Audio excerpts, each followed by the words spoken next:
With the help of Comfort Keepers, I'm keeping my mom healthy. I'm keeping Dad on schedule. I'm keeping my mom happy.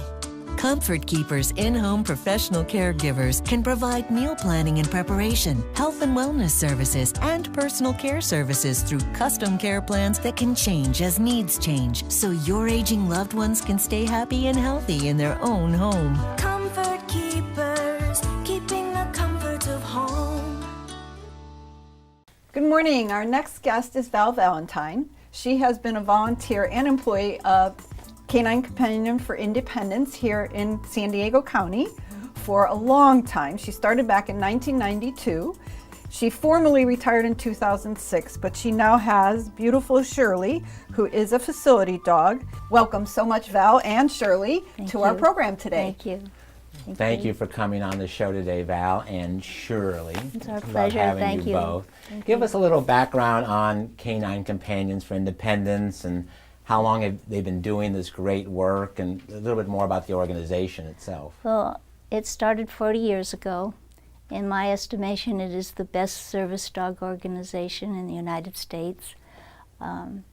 We have 6 different regions, one in New York, one in Florida, one in Ohio, one in Texas and San Diego, and our main headquarters is up in Santa Rosa. So it is a national organization that people anywhere in the country could get involved with?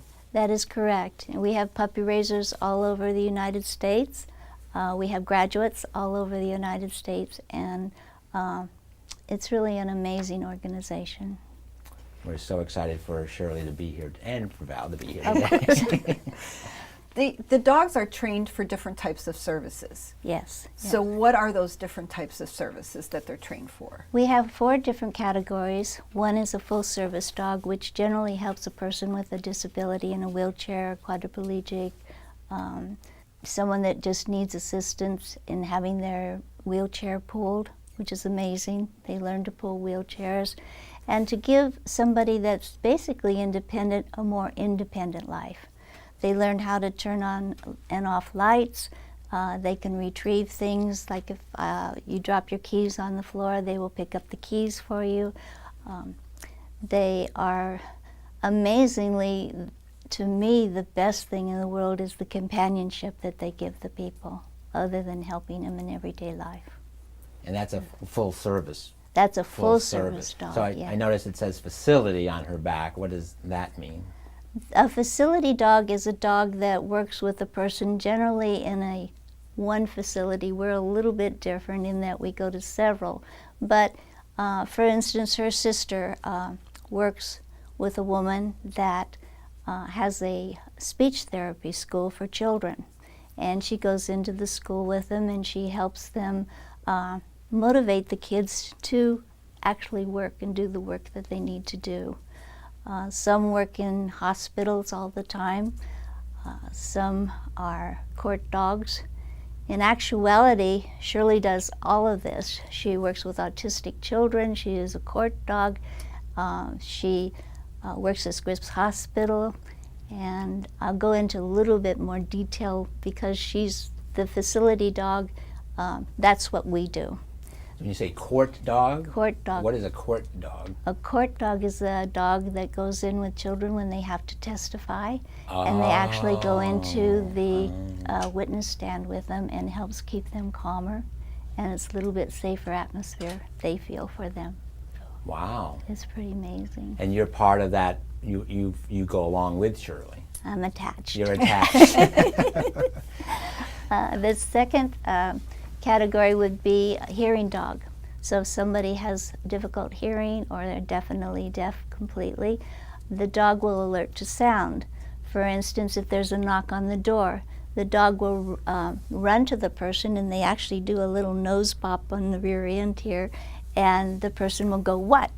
And the dog runs to where the sound is. They do that for microwaves, for alarms, for doorbells, any of that type of thing that a deaf person would not be able to hear. And I was told once that was really kind of interesting, a person that was walking down the grocery store aisle, she said it was always make her nervous because she couldn't hear what was behind her, And all she had to do was watch the dog's ears, and she would know that somebody was coming up behind her. And it's just little things like that. It's just amazing. Well, you have great stories. You've seen some amazing quality of life transformations. Yeah. And I see them every week with her. Then the next category would be with a skilled companion. And a skilled companion is usually a child under the age of 18, or maybe somebody, an adult that has some mental disabilities in like speaking and so on. And what they need a facilitator. So they would have to have their mom or dad or a caretaker actually facilitate the dog to make sure that the dog did what it was supposed to do. And then we have, of course, Shirley, which I'll talk a little bit when we get through with the facts here. So from a logistics standpoint, you know, unfortunately today we're seeing a lot of service dogs who have capes on, who have maybe gone through 1 week. I know myself, having Linda as my friend and a puppy raiser, that it's a lot of work, it's a lot of time, it's a lot of investment, both time and financial. So explain a little bit about what CCI does that's so different. Okay, we have our own breeding program where we breed our own dogs. A lot of people say, why don't you use dogs that are from dog pounds? The reason being is that we know the temperament of the dogs from the very, very beginning. We have volunteer breeder caretakers, and once the puppies are born, they start with the puppy immediately. We start evaluating them. They are with the breeder caretakers for 8 weeks, and then they go with a volunteer puppy raiser. And once they go to the volunteer puppy raiser, it is their job to make sure that the puppy is socialized, is well loved. That's the easy part. They need to turn in monthly reports on how well the dog's doing. They talk about health, feeding, all of that. They need to go to classes twice a month. And the fun part about being a puppy raiser is that you get to take the dog with you everywhere. They go to movies, airplanes, grocery store, the baseball game. Baseball game. The ones that I raised, I actually was having a regular job, and I took them to the office with me. They are put into crates while you're working, so you can do your job real comfortably. My biggest problem was my bosses that would always come in and take the dog out of the crate and want to play with it, and that was really no-no. But it's an amazing thing to be able to be a puppy raiser. And then we hear all the time, I couldn't give the dog up. And for us, we see the end result. At one of our graduations, we actually, if our dog graduates, we actually give the leash to the person that's graduating it. And we see a person getting their life enriched because they have this wonderful creature with them, and they have much more freedom than they had before. And people talk to them, because a lot of times people see a wheelchair and they're like, uh-oh, I better. And amazingly, some people don't even see wheelchairs. But if you have a dog, you are noticed and you are said hello to. They may say hello to the dog and then say hello to you, but it's people the greatest really, opening really, conversation thing when It's we take our amazing. dog down to Del Mar Beach or on the beach. Oh, yeah. I mean, all of a sudden, everybody is our best friend. So after the 18 months of being raised by the puppy raiser, then the dog goes to college. That is so correct. there's even more training. That is correct. They, the hard part for the puppy raiser is, of course, turning the dog in. And I know with my own, I thought the dog was never going to be loved again. But when you see the trainers and the commitment that they do to training these dogs, they're going to teach them a total of 40 commands, which is a lot of commands. I don't even have no 40 commands. She has a My girlfriend's been trying to teach me 40 commands and hasn't worked. Hasn't worked. No, she hasn't thrown me out yet. But well, you're still in. You're I'm okay. yeah. But when they turn them in, they're going to evaluate them for their health. They're going to evaluate them to see if they have any fear issues, like a loud noise. We were in the hospital one day and there was this really loud noise, and Shirley looked at it and like, oh, okay. they're going to evaluate to see if they have any prey drive, because you don't want to be sitting in your wheelchair and all of a sudden this dog takes off this way. You have to be really careful with that. Mainly you have to make sure that their health is good. And even mainly besides that, the dogs have to be happy working. We don't want, now Shirley doesn't always look happy, but she's happy, trust me. Oh, she looks content to me. But we want a dog that really, really wants to work, that enjoys working. And we wouldn't want to place it with anyone that didn't, where it wasn't happy. And let's talk about dollars and cents, because obviously there's a cost to this. So first thing, my understanding is Canine Companion depends on donations. Yeah, nonprofit. Nonprofit, so it depends on donations. So we hope people that are watching this will get online and make a contribution. But in terms of somebody receiving a dog, is there a cost to the person who actually receives the dog? There is no cost. The dogs has been valued. They've been valued with the training, the breeding, any kind of health issues, administration, all of that. They put a value of $45,000 to $50,000.